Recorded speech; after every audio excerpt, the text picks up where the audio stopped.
Hello, my name is Malik Abasdab. Welcome to UPfront. On UPfront, we deal with the most topical questions and we get the key personalities to answer those questions. Africa's second largest economy this week has been in the news. In the news for not very honorable reasons. There are explanations as to why the things that are happening in South Africa are happening. Who better to explain these than South Africa's High Commissioner to Ghana? I'm talking about Her Excellency, Madame Lulu Zimwana. I struggle with this name, but you have to forgive me. So I would ask her permission to address her as Her Excellency, Madame Lulu. Her Excellency, welcome to UPfront. Thank you, and welcome to you. Thank you. Good to be here. Good to be here, and my greetings to the viewers. Absolutely. You have been in Ghana for 4 years now. You served your 4-year term. You actually had an extension. How have things been like in Ghana? This must be your second home. Yeah, things have been very good. I wish I could have another 4 years. No, right. Maybe the President Ramaphosa will consider it. But it has been a very good 4 years. I came here in 2015. There have been challenges. For instance, we had a visa regime that was very slow, like maybe taking 3 weeks, 2 weeks to process a visa. But we have worked on that. Right now, we take about 5 days, sometimes less, that's to fast. process visas. We also are working very hard to finalize our visa waiver agreement with the Ghana government. Okay. So our head delegation, immigration head and delegation will be coming this month to meet with their counterparts in Ghana so that they can finalize the process so that Ghanaians can go to South Africa without applying. How did we come this far, this fast? Moving from application and processing that took weeks to now having a situation where we can actually waive it and people can no longer require visas to go to South Africa? Well, Ghanaians are fighters. They have fought about this issue throughout the years. We have also tried to push our government to improve the system. And finally, our government has decided that they will do the waiver, a visa waiver for Ghana and other countries. And we're working very fast on that one.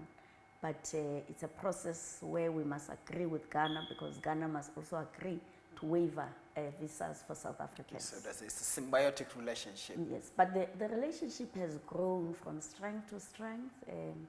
We opened our mission here in 1994, in May. You'll remember that we attained our independence on the 11th of May, 1994. Before the end of May, President Mandela said, Ghana, we must have an embassy there. So it was one of the first countries in Africa. You'll remember that at that time, most African countries were boycotting and saying they won't have relations with apartheid, which we are forever grateful for to our African brothers and sisters. And therefore, that's why President Mandela prioritized most of the African countries, and our first embassy after independence was here, opened here in Ghana. That's historic. Did the support given by the Ghanaian government to the fight against apartheid at the time, and we know that the respected Madiba was in this country, he had all the support that he needed, yes. There were accords in Abri and all of that. Did that play a part in this decision to open the first embassy? It did. It played a big part. You'll remember even during President Kwame Nkrumah's time, he was the founding member of the Organization for African Unity, which was fighting for the liberation of all the colonies. As you will remember, Ghana was the first to be free in sub-Saharan Africa, and they fought for all of Africa to be free. And those efforts had borne fruit, and were able to attain our independence. And after that, the relationship grew from strength to strength. Our former Minister of Foreign Affairs, Nkosazana Dlamini-Zuma, came here in 2007 and signed an MOU with her counterpart, Minister of Foreign Affairs in Ghana, which opened the way for trade now. This is why you see a lot of investments that have made by South Africa in this country. And you see the malls, you see shops, you see companies, big companies, MTN, Anglo Gold Ashanti, Goldfields, and many others. The banks, Stanbic Bank, FNB, now Barclays is ABSA. ABSA. So we have a good relationship. And last year, I think the cherry on top of the cake was the state visit by President Nana Akufo-Addo to South Africa at the invitation of President Ramaphosa. He was the first president that he invited when he became a president. And they signed also some agreement. One of the most important outcome of that visit, state visit, was the elevation of the relationship. Remember, it started with the ministers of foreign affairs. Now we have, they formed a permanent joint commission for cooperation. Now the presidents have formed a binational commission, which is now headed by the two presidents. Okay. So our relationship really is at the top. It's blossomed. It has blossomed to the top level of leadership in Ghana and South Africa. And you were talking about this 2007 Memorandum of Understanding that was signed, and I'm just imagining that the foreign minister at the time, Nkosazana Dlamini-Zuma, must have signed that with his counterpart in Ghana, who is currently president. Oh, yes, I was because not aware. President Nene Akufo-Addo was the foreign minister in 2007 before he. That's why he they're left. great friends also, even today. Absolutely. Now, you talked about coming to Ghana. What was your first cultural shock? In Ghana? Well, it was not a cultural shock, but it is the sun, the heat. Okay. So, because South Africa is a colder, Absolutely. it's a colder country, and we have a serious winter. We put on our boots and our coats in June, July. It's very cold. Okay. Now in Ghana, it was hot right through the year. But I'm a person, naturally I don't like the cold. Okay. So I always want to run away from our winter in South Africa. So I'm very happy in Ghana. And they And sent I you to can Ghana. manage the sun.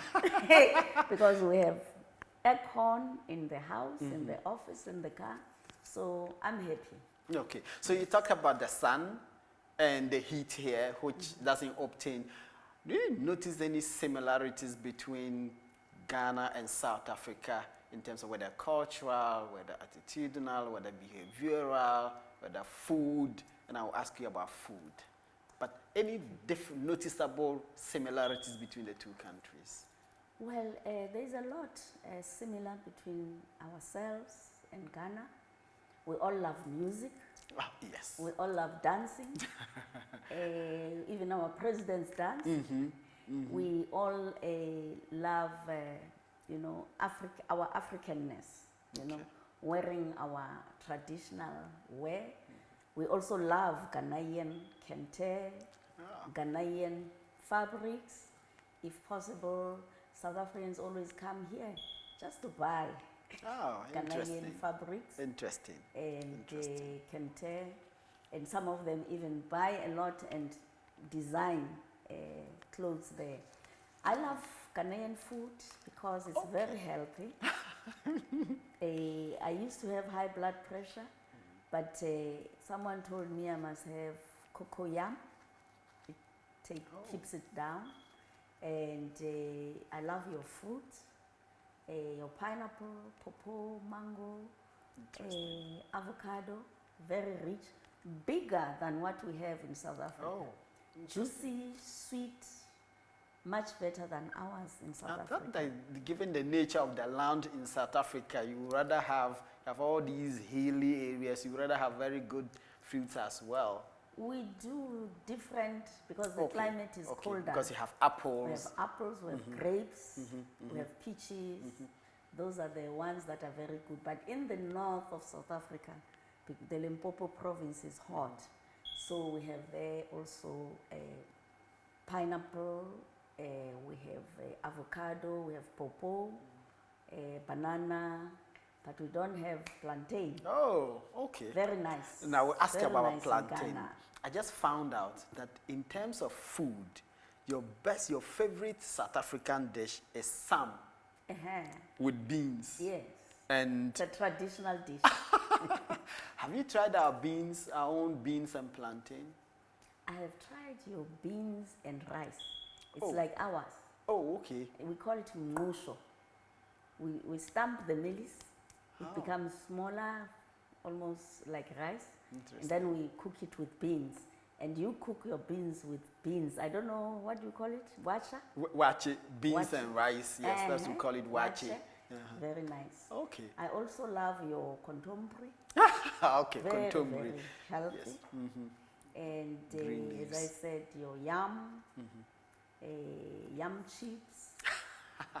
My daughter loves it very much. You should try the beans and plantain. Since you don't have plantain in South Africa, you should try the beans and plantain. It will be nice. Okay, I also have tried red. Okay. Very nice. Yes. Yeah. Okay, so red will be your beans and plantain. That's our beans and plantain. That's what we call red. Oh, yeah, because they put the palm oil in it and it is red. That's what we call it, red. Very nice. But in your time here as High Commissioner, what have you learned, would you say, that you think you would want to implement if you were to be back in South Africa, if you were to one day become the first female president of South Africa? What would you say you have learned in Ghana that you would want to implement in that country?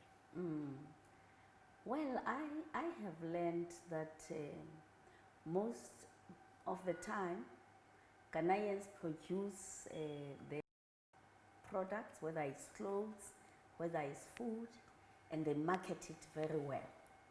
So they have that passion and strategy and also creativity, like they build their own furniture.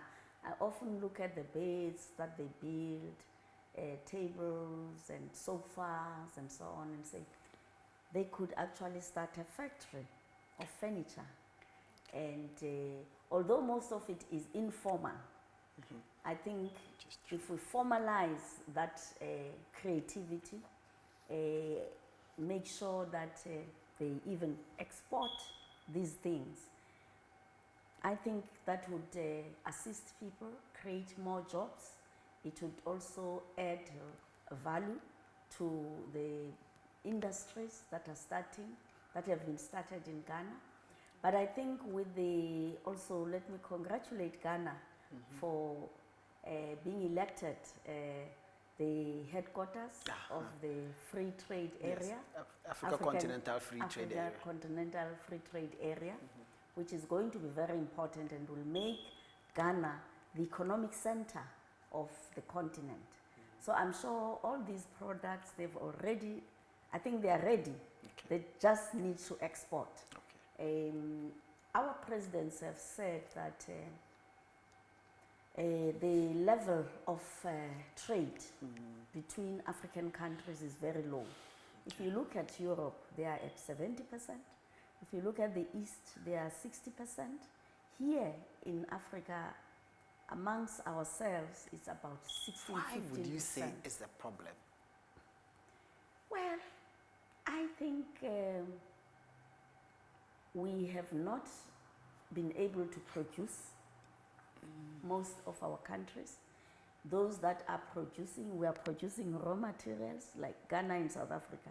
We're producing gold, maybe timber, we're producing iron and all those things. And we export these things as they are, raw materials. And we don't have industries. We have not developed industries.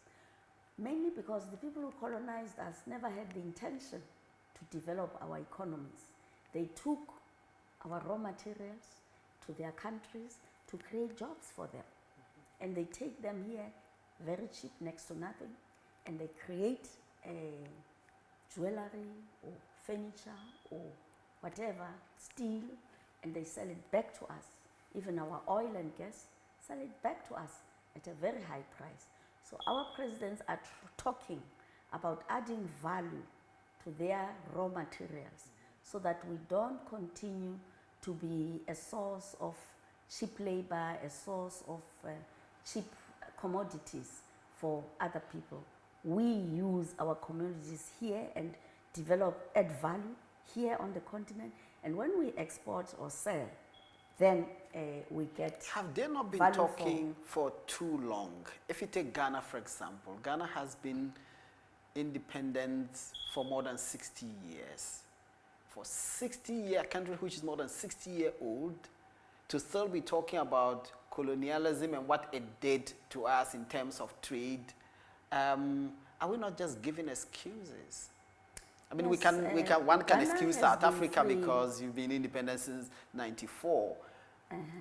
Ghana has been free for 62 years, but remember there were coups, and those coups did not take the country forward because every coup had destruction, and people were fighting, and once we are fighting among ourselves, then you don't think development.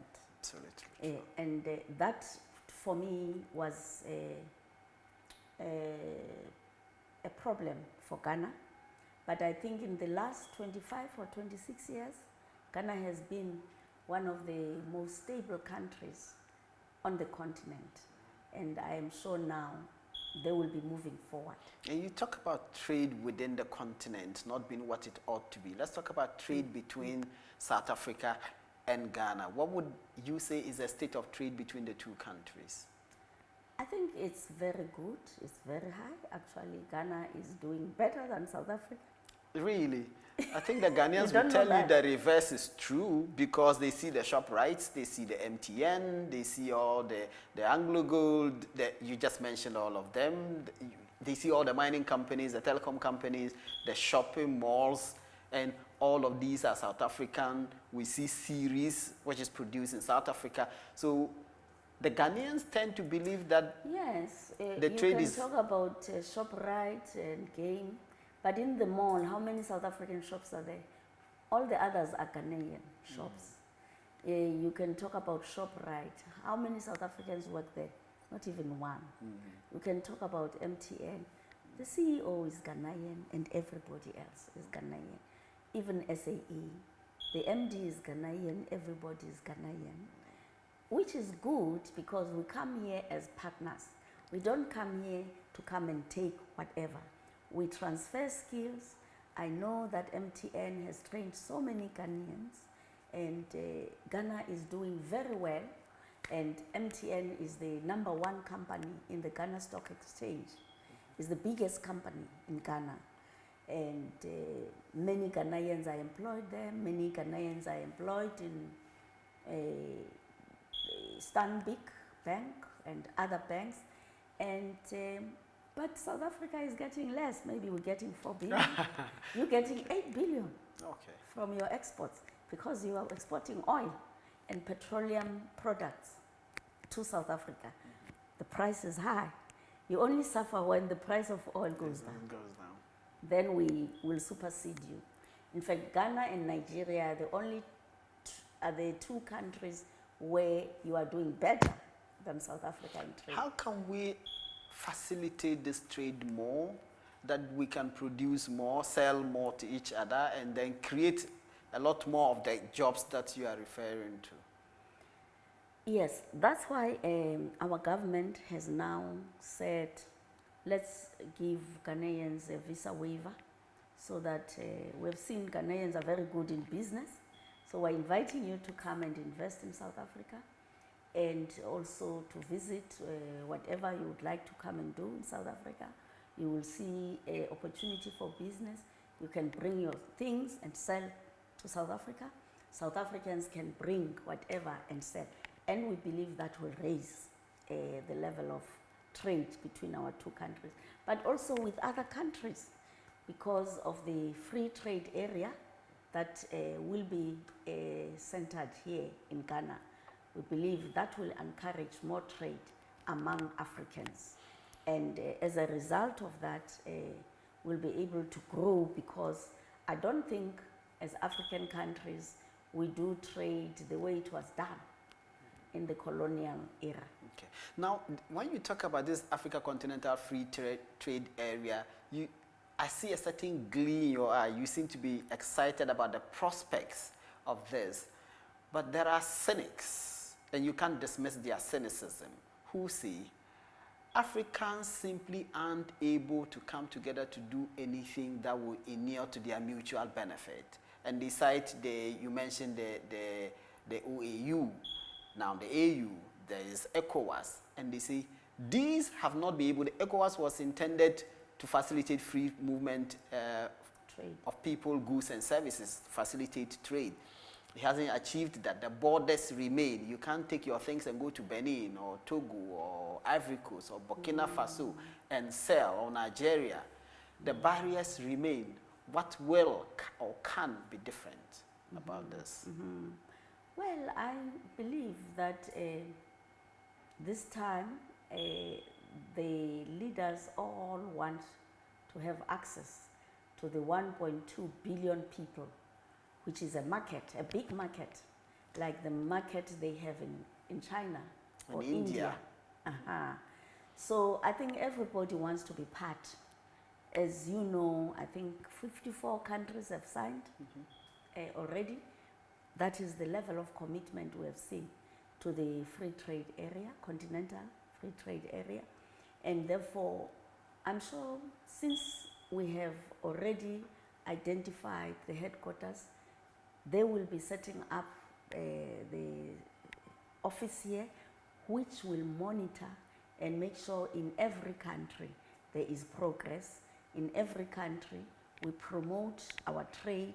Already, I know I've heard in Ghana, people are preparing themselves to be able to produce more so that they could sell to our neighbors and to our African countries. Which raises the question, do the African people know about the benefits that this African Continental Free Trade Area brings? Should they even care? I believe people know, because I've met Ghanaians coming here telling us that they are preparing themselves. Some of them, they even want to meet with South Africans to assist them, for instance, in agriculture. We're working on how we can assist Ghana to produce more poultry, to produce more beef, to produce more maize and so on for export, so that the farmers here can really play in the export industry. We are also looking at how we can support one another. I know Ghana is looking at the automobile industry. That means they can produce cars here and sell to African countries. We also have the opportunity to collaborate in various areas.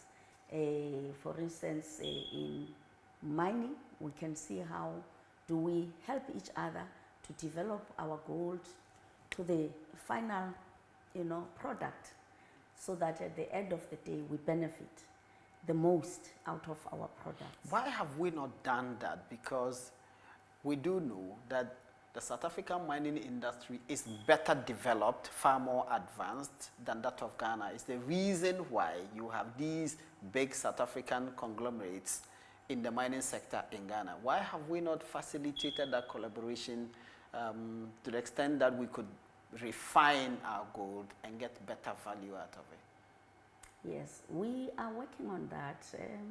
I think we've collaborated. Right now we had Anglo-American, which has joined with Ashanti Goldfields, and we have now Anglo Gold Ashanti. And what you are talking about, there are lots of things that we need to do as African countries In South Africa, we have challenges of power, energy. Okay. We have to strengthen our generation capacity, energy, because before you can produce steel, you must have a lot of that, because these things, they absorb a lot of energy. Also, if you want to, industries generally, you know, in Ghana, when there was a problem of power, many companies had to close.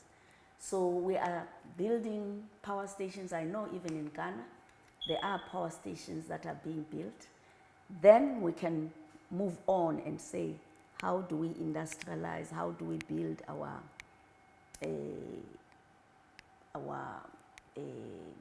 gold mines and be able to process our gold in the country? So even in South Africa, we still have a long way to go to ensure that we produce our watches, we produce our jewelry. Yeah. We don't buy this one from overseas, but it's made in Africa where the gold comes from.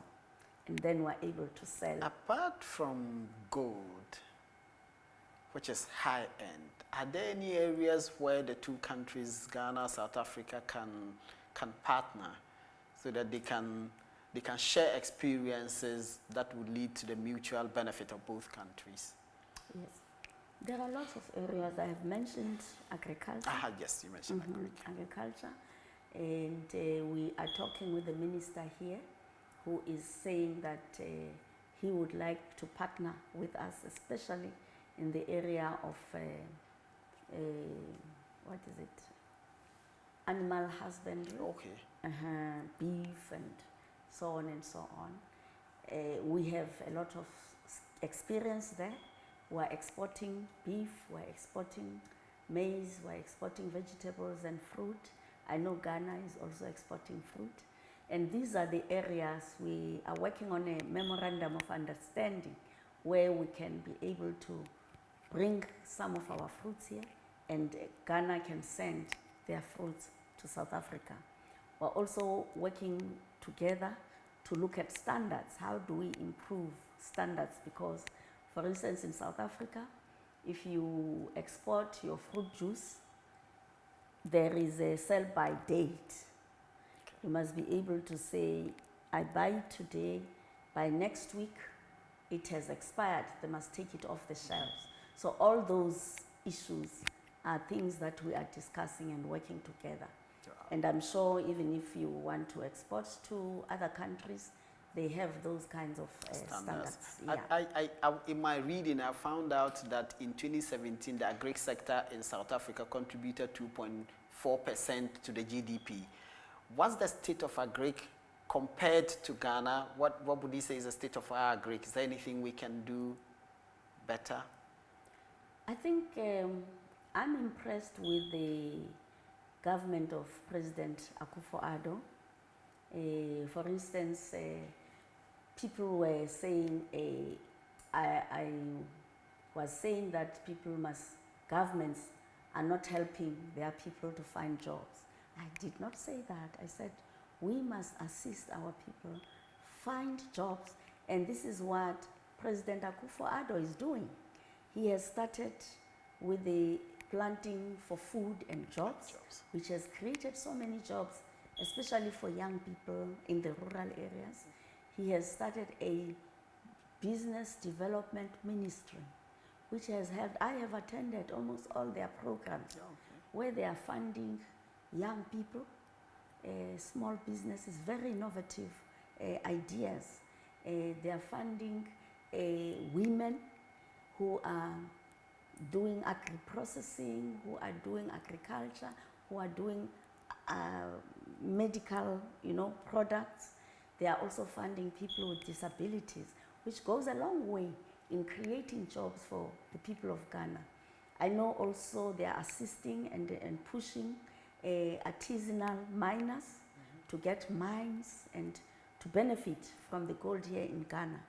So I believe those are the kinds of things. Even in South Africa, we have a small business development ministry, which is assisting small businesses so that we can create jobs for our unemployed people, especially young people who come out of university and can't find a job, but also for women and poor people who are trying to set up their small businesses. Give them a startup, give them something to get going. So that was what I meant to say, that all of us, let's work and ensure that our people on the ground are assisted to create jobs so that we can fight crime.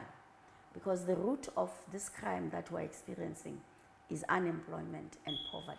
We will come and talk about that, but you think that you were completely misunderstood in the comments that you make and the way people have taken them? Yes, I believe I was.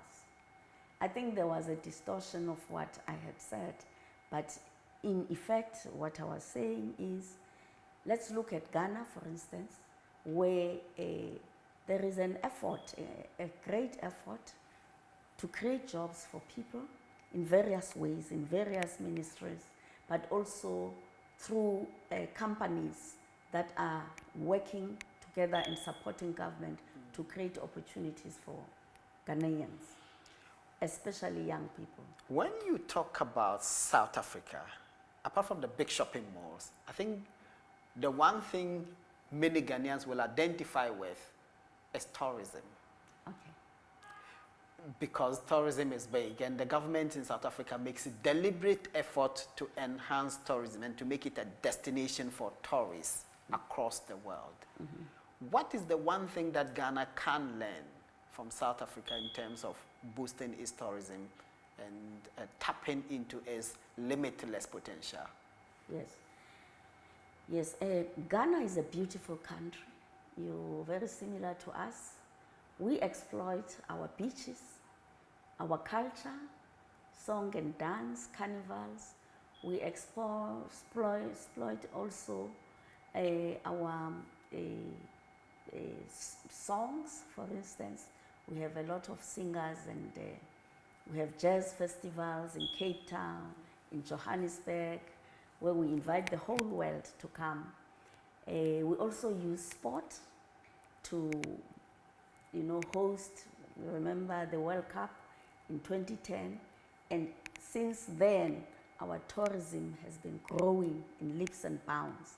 We also hosted the Rugby World Cup, Cricket World Cup. We're now trying to host the Women's World Cup, hopefully. You did the FIFA World Cup in 2010. Yes, we to did the admiration of the world. Yes, we did that. But everybody said, oh, Africa, they will fail. But everybody was very impressed. But also, we invest in tourism. We pay a lot of money. You have seen our adverts on CNN, on BBC, and so on. We also have a team that is working. For instance, here, we have a team based in Lagos in Nigeria that is covering West Africa. They come also here and run events.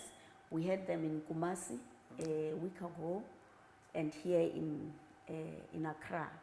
And sometimes they even go to Cape Coast just to advertise South Africa and bring our companies like our hotels, our tour operators, and they come, they advertise themselves, they invite Ghanaians to visit. And so it's not cheap. We invite Ghanaians like yourself.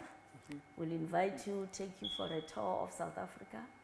Those people that are influential, that write, that sing, that are film stars, that people follow, that the bloggers, we invite them to go to South Africa and they come and write about South Africa. And it has worked. So we have these offices all over the world, in Europe, in America, in China, and they do. It would seem you are doing everything that Ghana is not doing in terms of our tourism. Do you know have you been to any of our tourism sites? I have been, and I think Ghana is doing well. Are we? The Ghana Tourism Authority and the ministry, I have attended almost all their events. Most of their events. We have seen the I think it's a very bright idea, the year of return, that was launched by President Akufo-Addo. It's a brilliant idea which has brought people from all over the world, from Europe, many from America, because most of the slaves went there. And people have developed an interest in Ghana. And I have seen some of them, they have an interest in investing. I think Steve Harvey, for instance, is saying he's going to do a film or a series on TV based in Ghana, or whatever, on a film that he wants to do in Ghana. So that will advertise Ghana. Film is a very important and powerful media. It will advertise Ghana as a beautiful tourism destination all over the world, because I'm sure people, if it's a film, I'm not sure what he's going to do, but if it's a film also talking about slavery, it will tell people what Ghana looks like, what happened in Ghana. People want to come and see all that history. So what more can we do with tourism? I think it is important to share ideas. For instance, I work with women here because I like working with women. I also work with the Ghana Tourism Authority. We share ideas, we have workshops, we run those workshops. We share ideas on what we do as South Africa. For instance, we work on our beaches and make sure that we have what they call the blue flag status, which is an international status that says once you get that blue flag status for your beaches, people know that they are clean, they are safe. We make sure the sharks are not there. We put nets to keep away the sharks. Because we also hot for people from Europe, for instance, just like Ghana, they want to go to the beach. So I think it's important that also we look at plastic and how do we deal and clean up our beaches. In South Africa, we have women working for water. We have young people working for water, which is like a cooperative of people. Every New Year, Christmas, by the time you come the next morning, you know people litter because everybody will go to the beach, New Year, Christmas. The next morning is clean because we have these people that are employed that go, you know, like they go harvesting, pick up the plastic quickly. The following day, the beach in Durban, Cape Town, and so on is clean. So those are the kinds of issues that, or experiences that we share. Your Excellency, I want us to take a short break. When we come back from the break, we will deal with the elephant in the room. Yeah. Okay. So my guest is Her Excellency, the South African High Commissioner to Ghana, Lulu Zinwana. Forgive me, that's not a proper pronunciation of the name. But we are taking a short break. You're watching Upfront. When we come back, we will deal with the elephant in the room. Keep watching.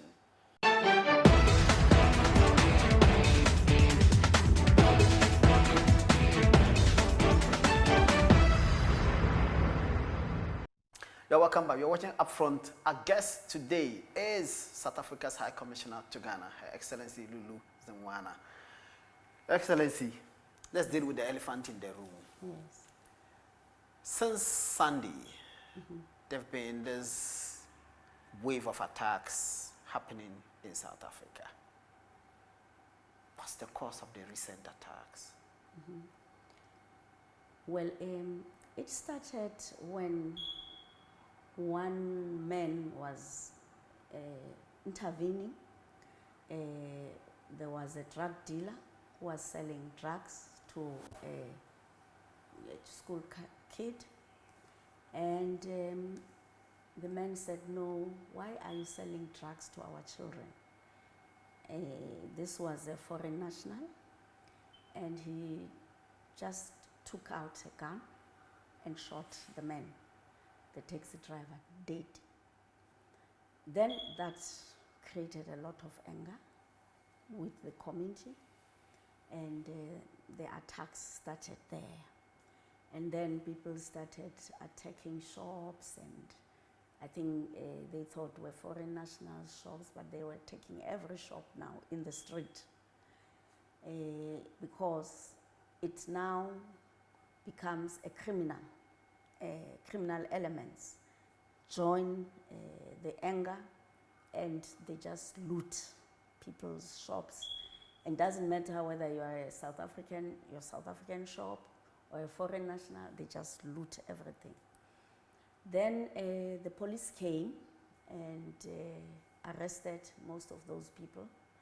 But unfortunately, in that violence, about 5 people died, and 4 of them are South Africans, and the other one has not been identified, the last one. We have not received confirmation where that person is coming from. So this is a violence that is criminal, and our president has condemned these attacks. He has condemned the violence and crime that is taking place. It is taking place in certain spots or certain areas around Johannesburg, around Durban. It's not all over the country. The majority of the people are safe in South Africa. And as of yesterday, the report we received is that the police have everything under control. They have been deployed in the hotspots and they are monitoring the situation. If there are more reinforcements, our government will add more forces. Are there any peculiarities about the areas where these attacks are happening? Well, it's poverty. It's people living in informal settlements. Most of them, they are unemployed. And it's mostly the areas where, when foreign nationals come, they can't find a job, they go and live in those places. And it's not safe because of the crime there, because of poverty, people are involved in crime. So the crisis that we have is poverty. How do we fight poverty? How do we fight the crime? Which our government at the moment, they are employing more police to deal with the crime. And as I said to you before, we have now, President Ramaphosa has created a new ministry of a small business development, through which we are trying to create jobs and small businesses. Because he himself is a business mogul. Yes. So those people who are unemployed, the young graduates that come out of university can't find a job, we're encouraging them to create small businesses and not to go and beg for a job from someone, to create their own businesses and create jobs for other young people themselves. And it is beginning to work. We're also looking at agriculture, because agriculture is a great employer.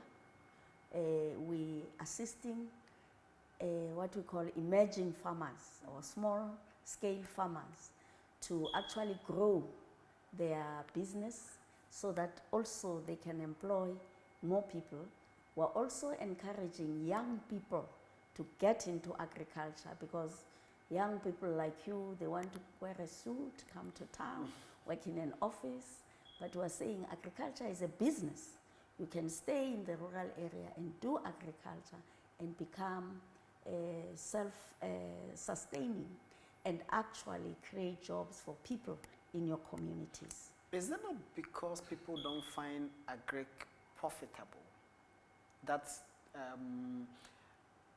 the country has not made agric look good as a business. That's why people aren't going in there. Yes, well, in the olden days, when our grandmothers and grandfathers were in agric, you needed a hoe, you needed a pick, you needed a shovel, you worked in the mud, and you got dirty and so on.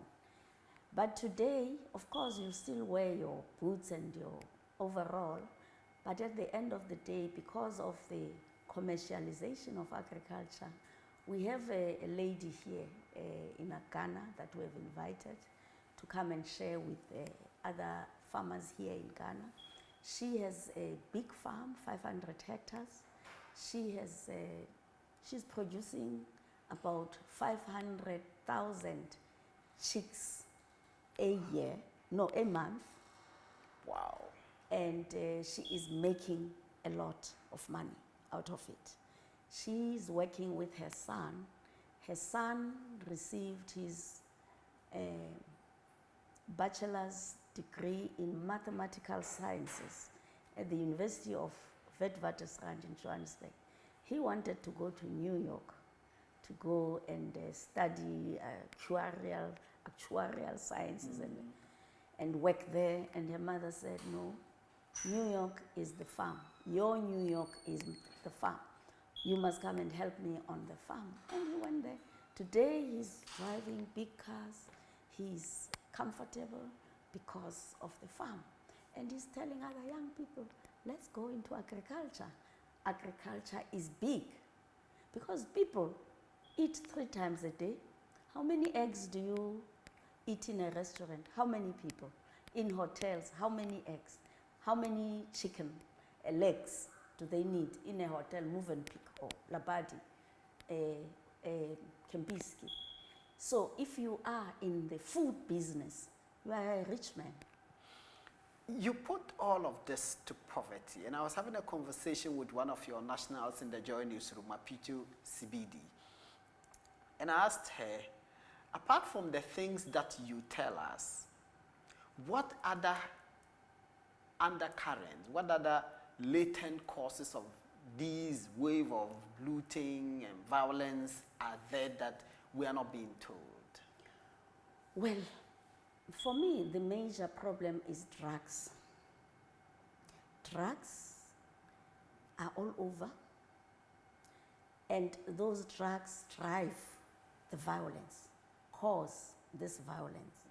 And over and above the drugs, then young kids are hooked into these drugs, and once they are hooked, they are used as prostitutes. And because now they depend on this drug and so on. And some of them are still school kids, you know, young girls, 13, 14, they're taken out of school, they get these drugs, and they end up in dens where what is called drug dens, and prostitution takes place there. And the police go and search these places for drugs, for trafficking. Human trafficking is a big problem. And when they get there, the people fight with them. There are lots of guns, and people will have a shop. I'm selling rice, I'm selling what, but when you go and you search there, you find a lot of guns. Here on my desk, it's all guns. And when you come, you are a policeman, you are doing your job. When a policeman stops me, my car in the road, on the road, I tell my driver, stop.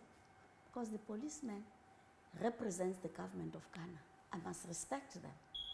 But what is happening in those places, they shoot the police. I'm not saying everyone is doing that, but I'm saying this is the level of criminality that is there. I guess in these hotspots that I was talking I guess about. the natural question is, if there's a drug problem, which is a national problem, why are ordinary South Africans taking the law into their own hands and attacking sometimes largely foreigners and foreign shops? That's no solution to the drug problem. Yes, that's what my president is saying, that it cannot be correct that you take the law into your own hands. Please, if you know who is doing drugs, who is doing whatever crime, take them to the police. That's what you should do. So that is the problem that we have, that we also have criminals that are South Africans that are taking advantage of the anger of the community, and then they do all this violence. Some argue that these expressions of frustration and anger is actually a reflection of the frustration of the people against their government. Mm-hmm. Then they express it by attacking non-citizens who obviously are defenseless. Mm-hmm. Well, I think South Africans know how to fight with their government. If they have grievances against the government, they go straight and say, we want this, we want this, we want jobs, we want this. They are free to do that. They march in the streets and say, we want jobs, we don't have jobs, or the electricity is too high, we can't afford it. But that fight is then, well, someone will come from the government, will address them, and they will be calm. But the anger is coming from, if you kill one of us, then we must defend or we must revenge. That is the anger.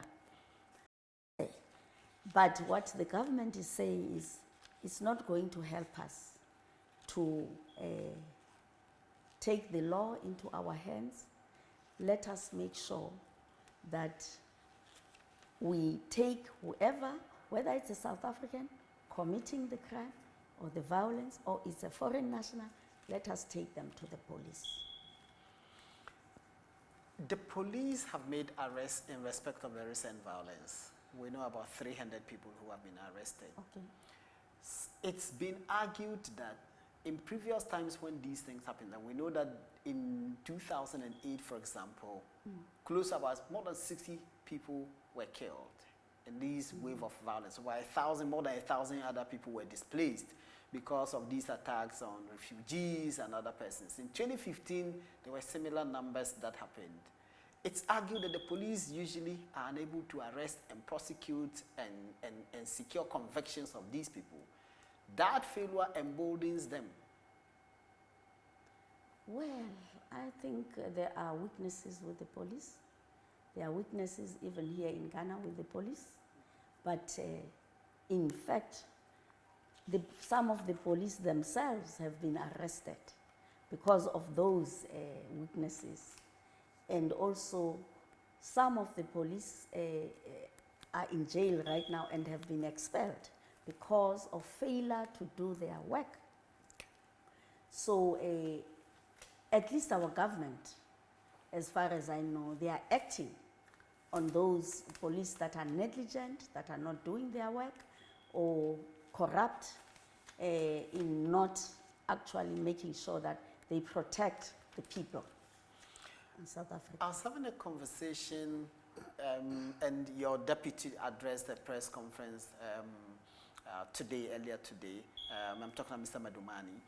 And I asked him a question about the same issue about the police. In response, he talked about the feeling among South Africans that there is some level of exploitation going on.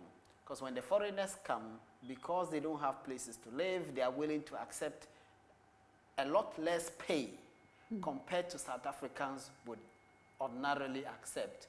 Because of that exploitation, employers would employ the undocumented foreigners and pay them pittance.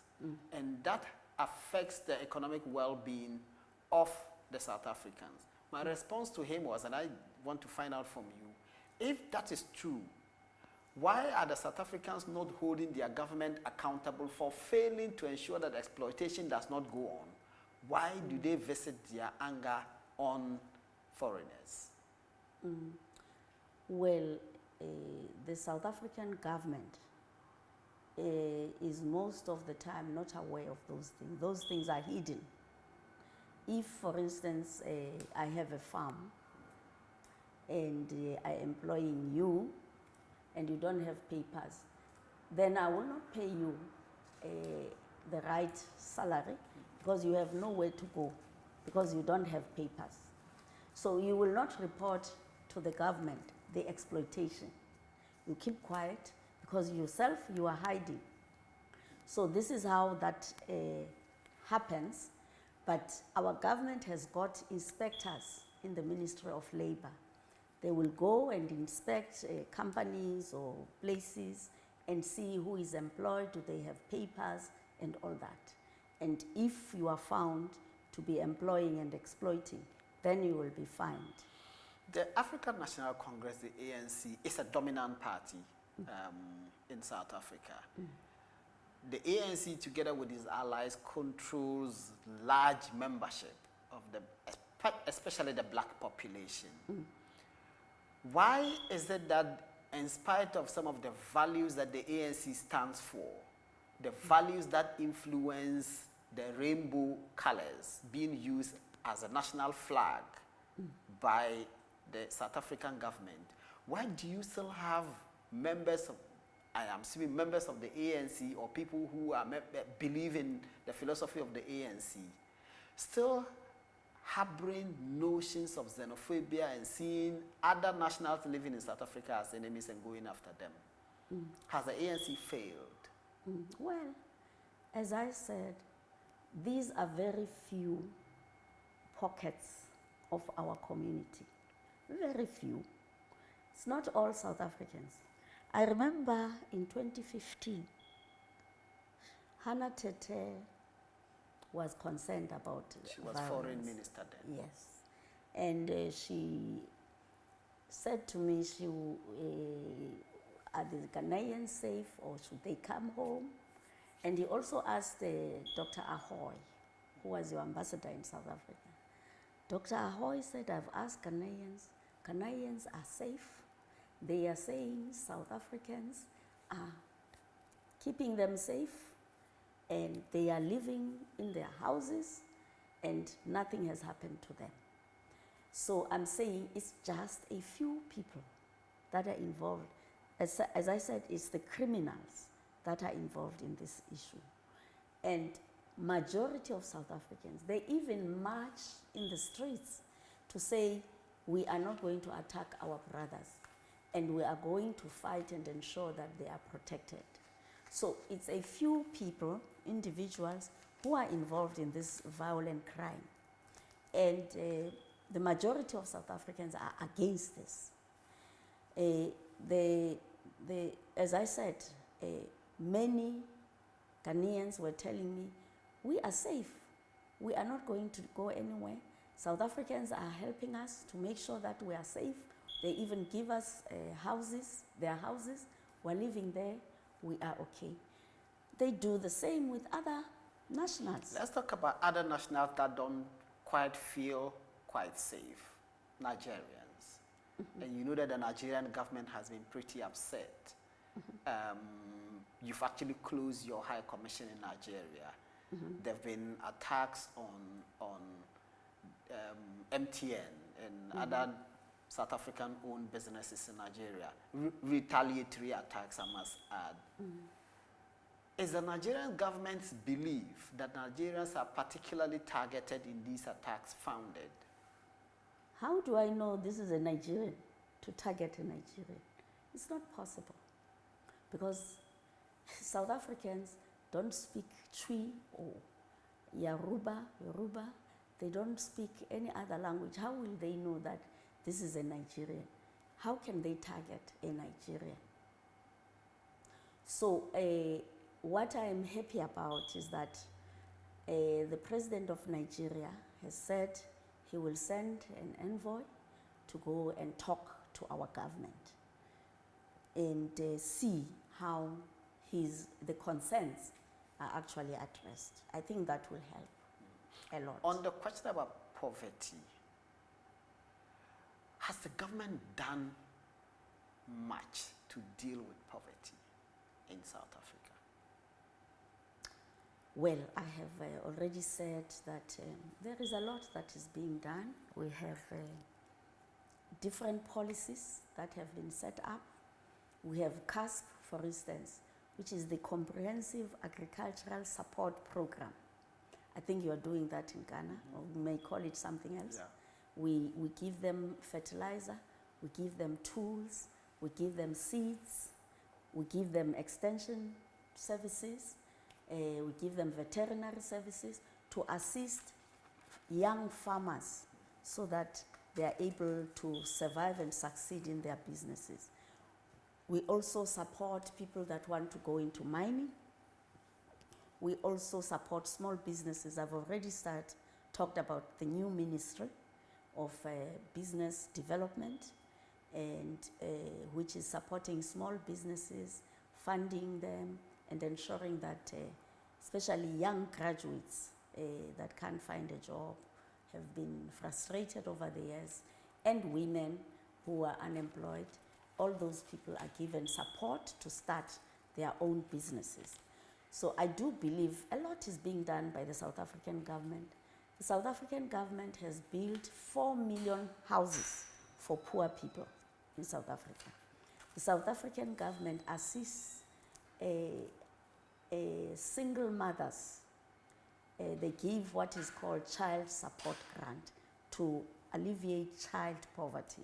The South African government, once you are 60 years old, they give you a pension of 1,800 rand.